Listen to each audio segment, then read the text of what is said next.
Hello, dynamic stars.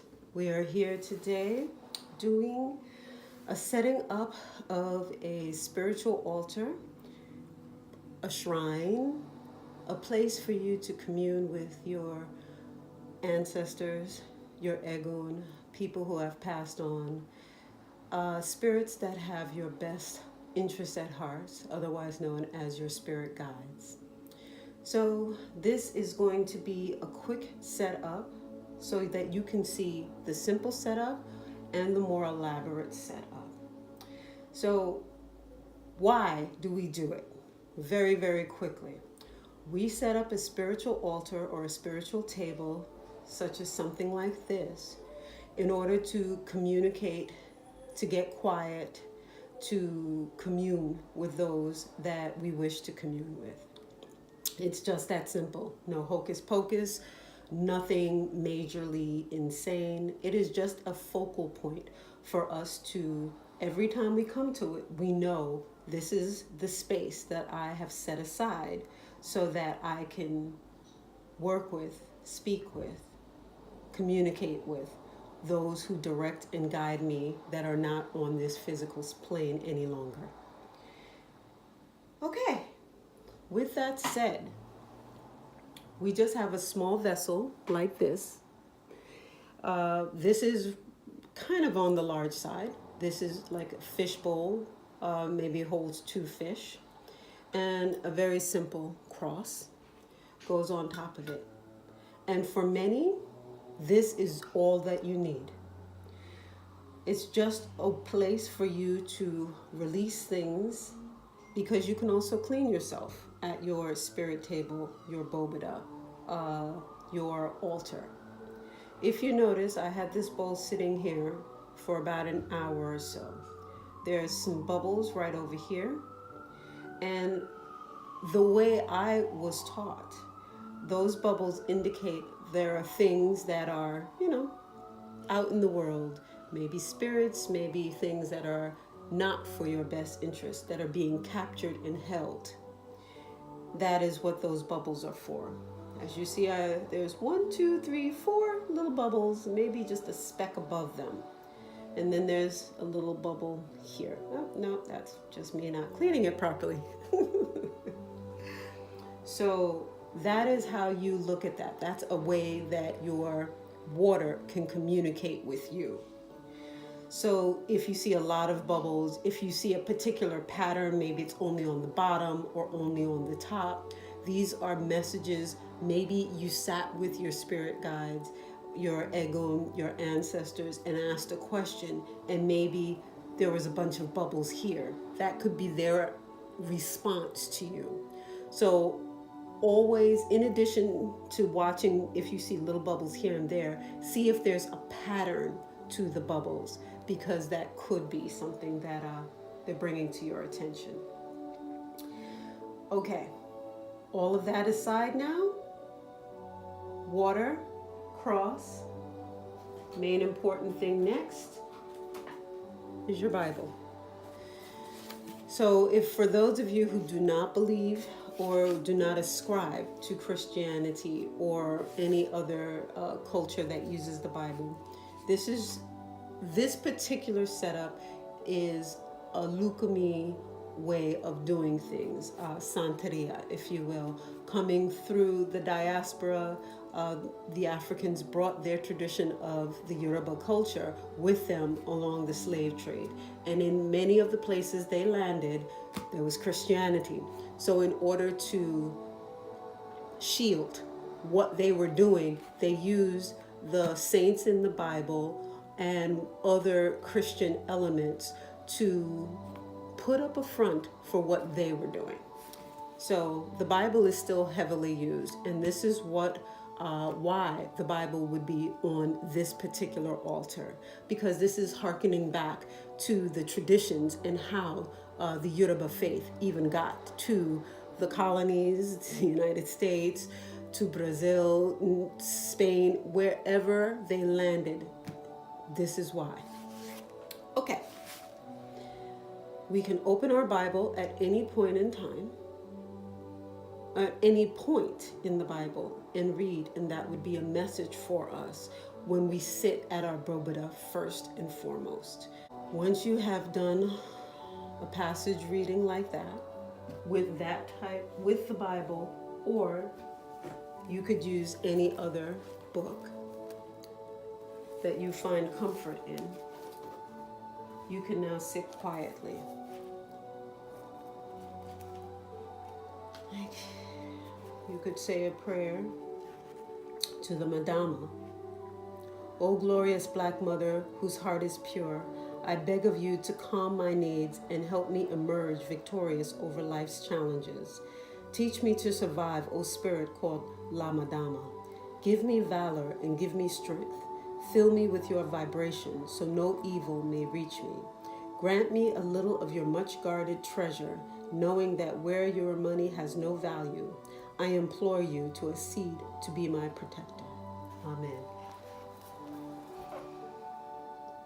And then you sit quiet. You breathe. And you ask your ancestors, your spirit guides, God, the Virgin Mary, Saint Michael, Saint Ephraim, Saint Uriel, any of the archangels you care to call on, any of those that you already know who walk with you, your spirit guides. Ask them to come forth and speak with you, help you, guide you, bless you on your path every day.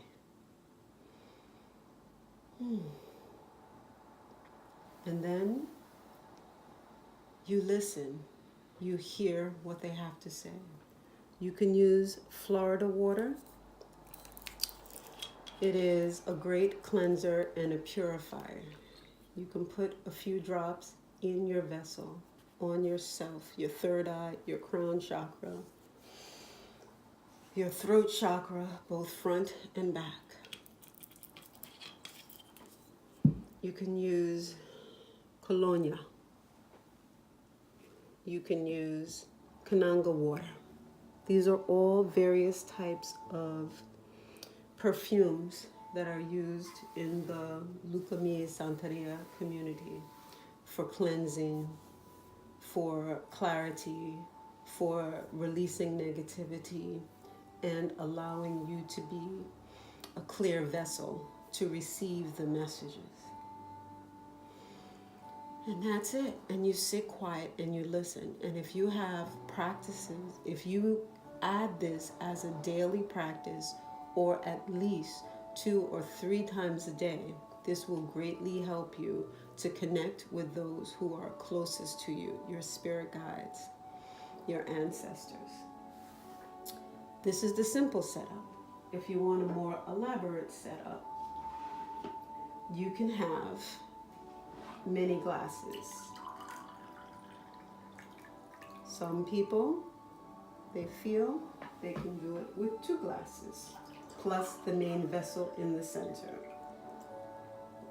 like so. So this is one setup. The more traditional, well, there is another system that says 5 glasses around.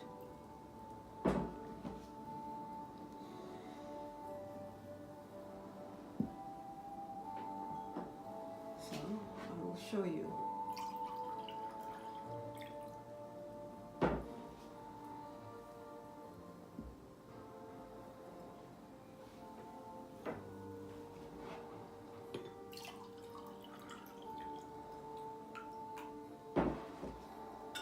And make it so that your glasses are as equidistant as possible.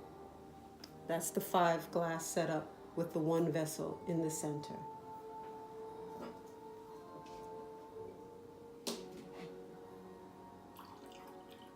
How I do it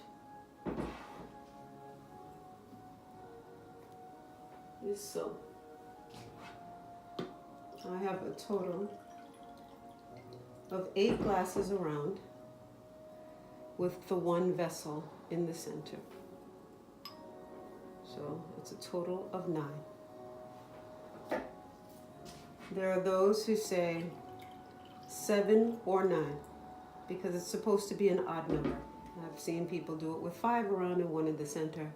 It all depends upon the tradition you come from, what your own spirits say, and what feels best to you. But this is the setup that I tend to use. So starting with the blue, 1, 2, 3, 4, 5, 6, 7, 8, and the 1 in the center, 9. What this more traditional, more elaborate, some would say, setup is the center for cleaning, for purifying, so that in the evenings when you come home, you actually could literally clean yourself off with your hands and do something like this to release the energies you've collected from yourself into the water. That's one way of working with your Bobada. Now the glasses, if you notice, some of my glasses have a ribbon on them. And that is it's dedicated to a specific ancestor, a specific person. The others are not associated with any particular ancestor. Because as you work more with your Bobada, with your spirit table, with your spirits of the high table, your altar, whatever you want to call it, they will begin speaking to you and you'll know who wants what. They'll tell you the colors that they want. They'll tell you if they want particular foods. Usually you have flowers also, so that there's life. There's a bit of the energy of the earth coming into them, because this is your means of communication. So you're giving them some energy with your light, with some of the perfumes. Think of all of your senses. You're trying to involve all of the senses. The sense of smell with the perfumes. The scent also with the beautiful flowers, but also they're living. They are actually in between, because we know when we cut the flowers, they're already beginning to die. However, there's still life within them. So this is the perfect medium to offer to your ancestors, because this is in between. And they are acting as a go-between between you and sometimes God, because sometimes we're just not quiet enough to hear God. So our spirit guides give us those messages. So that is one way of looking at it. If you don't have a beautiful big bouquet, you can put some herbs that you get at the grocery store that cost, less than $1, and put it in your main vessel so that there is something live on your Bobada. You can also provide food for your Egun, for your ancestors, for your spirit guides. I made some ground food for them and some codfish with a little spinach. You can make anything that you are eating, you can share with your spirits. And a cup of coffee. Gotta have coffee, right? We need it, they need it, they love it. In many cases, I put a lot of sugar in the coffee simply because traditionally the slaves cut down the sugar cane, but they weren't allowed to have it. That went straight to the big house. So I always like to give them lots of sugar. They did the work, they might as well enjoy it. So some of the things for an altar come from the tradition and where our ancestors actually, or what our ancestors were actually doing. So that's partly the explanation of some of this. Well, I hope this has been helpful for you. I hope you gleaned some thoughts, some ideas, and really and truly know that there is no one right way, right in quotation marks, because this is a communication between yourself and your spirit guides.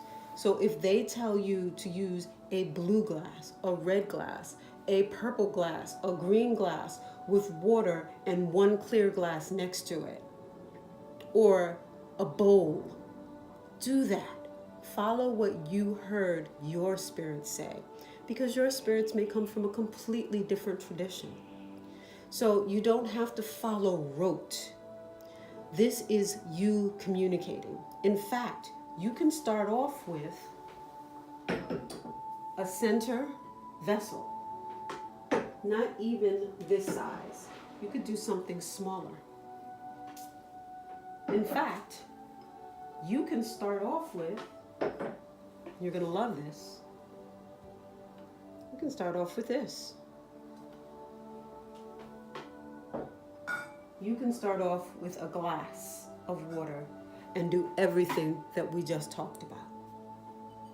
Here's your candle. That is also a spirit table, an altar. One glass, one candle. It is entirely up to you. Do not let anyone tell you, oh, it's got to be this way, it's got to be that way. The more you work with your Egun, your ancestors, your spirit guides, you will know what's right for you. If you need crystals, they'll tell you. If they want statues, they will tell you. If they want anything, they will tell you. And you have to learn to trust that communication and go with it. I hope this has been helpful. Please do again like, share, and subscribe. I look forward to hearing your comments, reading your comments. And until next time, bye-bye.